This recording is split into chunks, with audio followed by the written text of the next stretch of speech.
La France, elle s'y connaît en révolution.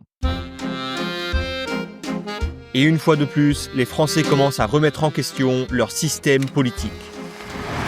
Un président avec trop de pouvoir, Celui-là, c'est bon ?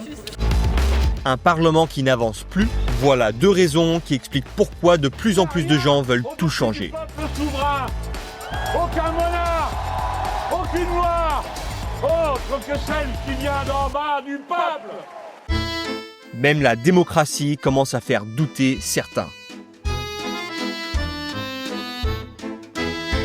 Un sondage récent réalisé par Ipsos a révélé que plus de 51% des Français estiment que seule une puissance forte peut garantir l'ordre et la sécurité. Dans ce même sondage, un Français sur 4 considérait que la démocratie n'est pas le meilleur système de gouvernance. Des chiffres très préoccupants. D'autant plus que la France fut un des premiers pays à devenir démocratique et qu'elle est réputée pour ses manifestations parfois violentes, capables de faire reculer presque toutes les décisions impopulaires du gouvernement. Alors, comment est-on arrivé là ? Et la France est-elle au bord d'une 6e république ? Analysons cela. D'abord, il faut comprendre une chose, la politique française ne suit pas tout à fait un modèle présidentiel ou parlementaire classique. C'est un système hybride, un régime semi-présidentiel. Un mélange des deux mondes qui, parfois, combinent aussi leurs défauts. Voici comment cela fonctionne. 4 scrutins distincts ont lieu coup sur coup, 2 pour l'élection présidentielle, premier et second tour, et 2 pour les législatives, également un premier et un second tour. En 2022, Emmanuel Macron a été réélu président pour un second mandat. Il est arrivé en tête au premier tour avec 28,5% des voix, puis a remporté le second tour avec un solide 58,55%. Mais il n'a pas obtenu de majorité à l'Assemblée nationale. Son parti n'a décroché que 245 sièges, alors qu'il en faut 289 pour atteindre la majorité absolue. Donc, pas de majorité claire. C'est plutôt inhabituel. En France, le parti du président obtient souvent une large majorité à l'Assemblée. Quoi qu'il en soit, le système produit en général une majorité nette. Mais cette fois, ce ne fut pas le cas. Et depuis, la France est en crise. L'Assemblée nationale est divisée en 3 grands blocs. Le Nouveau Front Populaire, une alliance de gauche regroupant socialistes, écologistes et progressistes. Ensemble, le bloc centriste d'Emmanuel Macron et le Rassemblement national, le parti d'extrême droite mené par Marine Le Pen.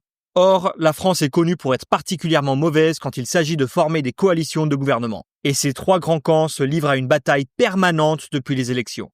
Alors, avec un parlement sans majorité claire, le gouvernement de Macron s'est tourné vers un outil aussi puissant que controversé. L'article 49.3. Cet article permet au gouvernement de faire adopter une loi sans vote au Parlement, au moins tant qu'il n'y a pas de motion de censure. En gros, la loi passe, sauf si vous faites tomber le gouvernement. Et les Français détestent ça. Plus de 70% de la population considère que le 49.3 est antidémocratique. Pourtant, en décembre 2023, le gouvernement l'a déjà utilisé plus de 23 fois, y compris pour des lois majeures comme le budget national ou la réforme des retraites. Cela a renforcé l'image d'un président aux allures de monarque, ce que les Français rejettent profondément. Et pour être honnête, le président français détient énormément de pouvoir. Mais vraiment beaucoup. Parmi ses prérogatives, on trouve notamment le commandement suprême des forces armées, un contrôle quasi total sur la politique étrangère, la nomination du Premier ministre, la possibilité de le révoquer, et le président peut aussi suggérer au Premier ministre d'utiliser l'article 49.3 pour faire passer une loi sans vote. C'est quand même un pouvoir considérable. Alors, face à tous les problèmes que traverse la France et à la colère grandissante contre ce que certains appellent une monarchie présidentielle, l'idée d'une 6e république revient de plus en plus dans le débat public. Cette revendication est particulièrement portée par le parti d'extrême gauche, la France insoumise, dirigé par Jean-Luc Mélenchon. Une figure politique de longue date qui s'est présentée à la présidentielle de 2022 et a terminé 3e au premier tour, juste derrière Marine Le Pen. Il appelle à une refonte complète du système politique. Et l'idée d'une 6e république tourne autour d'un thème central, la réduction des pouvoirs présidentiels, ce qui, soyons honnêtes, est exactement l'inverse de la logique ayant mené à la création de la 5e république. De nombreuses propositions de réforme circulent, mais les plus répandues, principalement portées par Jean-Luc Mélenchon, se concentrent sur 4 grands changements. Premièrement, supprimer article 49.3 de la Constitution. Pour beaucoup de monde en France, cet article est fondamentalement antidémocratique, un raccourci autoritaire qui permet de contourner le Parlement dès qu'il devient gênant. Deuxièmement, passer à un système plus parlementaire où le véritable pouvoir serait entre les mains du Premier ministre et non du Président. L'objectif ? Plus de démocratie, plus de coopération et peut-être même de véritables coalitions. Troisièmement, la création de forums de citoyens. Des groupes de citoyens tirés au sort qui se réuniraient pour débattre des grandes questions nationales et dans certains cas, déclencher des référendums. Quatrièmement, l'interdiction de l'accumulation de mandats politiques, une pratique bien ancrée en France où les politiciens occupent plusieurs fonctions à la fois. Pensez notamment à François Bayrou, qui est à la fois Premier ministre et le maire de Pau en même temps. Et une partie particulièrement controversée de la vision constitutionnelle de Mélenchon consiste à placer la loi française au-dessus du droit de l'UE. Sa stratégie, plan A, plan B, est la suivante. Plan A. Essayer de négocier les règles de l'UE sur la concurrence, les budgets et le commerce. Plan B. Si cela ne marche pas, la France désobéirait toute seule à certaines lois de l'UE, surtout celles qui sont considérées comme néolibérales, comme la règle des 3% de déficit ou l'ouverture des marchés. Ça pourrait vouloir dire reprendre le contrôle de l'État sur certains secteurs clés, protéger les services publics ou ne pas respecter les limites fixées par l'UE sur les dépenses publiques. Il rejette également la direction actuelle de la politique de défense de l'UE.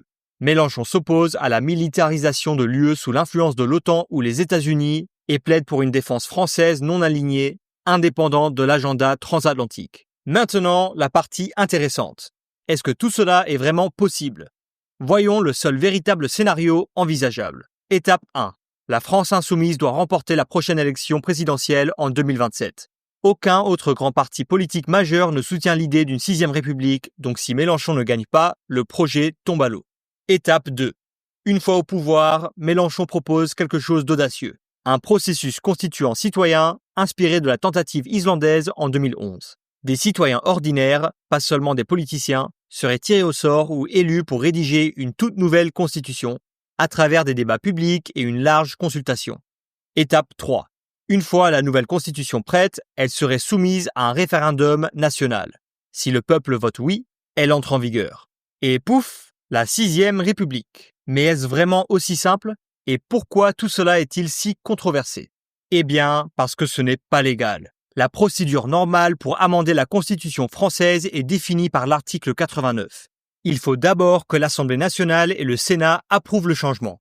Ensuite, il y a 2 options. Soit un référendum est organisé, ou alors les 2 chambres à Versailles sont réunies et il faut alors que 3 sur 5 des élus votent pour. Mais cela concerne seulement un amendement constitutionnel et pas une nouvelle constitution entière. Cependant, Mélenchon, le leader du parti, soutient que la souveraineté du peuple prime sur toutes les autres règles. Plutôt que de suivre la voie officielle, Mélenchon veut utiliser l'article 11, une clause prévue pour les référendums sur des questions économiques, sociales ou institutionnelles majeures. Il argumente que si le peuple demande une nouvelle constitution, aucun obstacle juridique ne devrait l'empêcher. L'idée, c'est qu'une assemblée de citoyens écrirait une nouvelle constitution. Et si un référendum dit oui, alors voilà, bienvenue dans la 6e République. Et il y a un précédent pour cela. Charles de Gaulle a utilisé une démarche similaire en 1962 pour modifier la manière dont le président est élu. Et ça a fonctionné. Mais la vraie question, c'est si la France traverse assez de crises aujourd'hui pour justifier un tel saut constitutionnel. Surtout venant d'un leader qui ne bénéficie pas d'un soutien populaire écrasant. Mélenchon pense que oui. Il l'a dit clairement. Si je suis élu, c'est parce que le peuple veut une assemblée constituante, c'est mon mandat et je l'appliquerai. Pour la France, une nouvelle république a beaucoup d'implications. Si Mélenchon implémente son programme anti-européen, la France pourrait perdre beaucoup d'influence politique et économique sur le continent. L'économie française pourrait prendre un coup dur des investisseurs qui partent du pays et pourrait stagner l'économie. Et voici ce que j'en pense. Une 6e République, si elle est faite à la manière de Mélenchon, pourrait être très dangereuse. Sa vision pour la France, surtout en ce qui concerne l'UE, est inquiétante. Déchirer les traités, réécrire les règles et promouvoir un agenda national au-dessus du droit européen ignore la réalité du système profondément interconnecté dans lequel l'Europe fonctionne aujourd'hui. Plutôt qu'une révolution, peut-être ce que la France a vraiment besoin, c'est une évolution. Car dans l'Europe aujourd'hui, la stabilité et la collaboration sont plus importantes que jamais. Bien sûr, la réforme est possible. Peut-être est-il temps d'aborger l'article 49.3.